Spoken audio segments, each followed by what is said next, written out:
Əgər U21 millisinə kim baş məşqçi getsə, çox böyük bir yük altında olacaq. Çünki zaten indi legioner limiti ləğv olunur.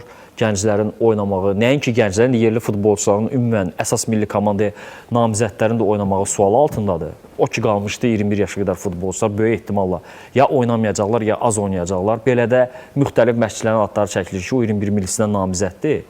Arif Əsədovun adını oxumuşam, Zaur Əşimovun və ya bir başqa adamın. Amma kim getsə, bu oynamayan futbolçularla heç nə eləyə bilməz. Şans yoxdur.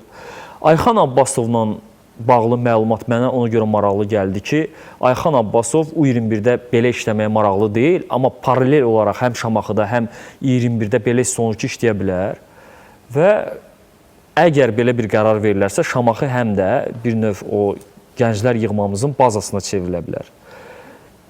Təbii ki, heyəti başdan-başa gənclərlə doldura bilməz Ayxan Abbasov, çünki qarşısında həm tələblər var ki, komanda Premyer Liqada yerini qorumalıdır, amma bax, elə Edgar Adilxanov, məsələn, Fəxri çıxdı, oynadı, Rüfət var, Rauf var.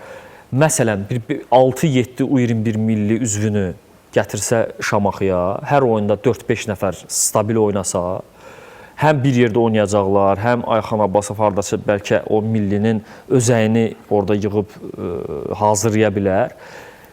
Deyə bilmərəm ki, ideal nəticələr qazana bilərlər, amma ən azından başqa bir mütəxəssis olsa, Ayxan Abbasov yəqin ki, o yükün altına girməyəcək. Yəni, nəyinə lazım, o da legionerləri yığıb oynadacaq.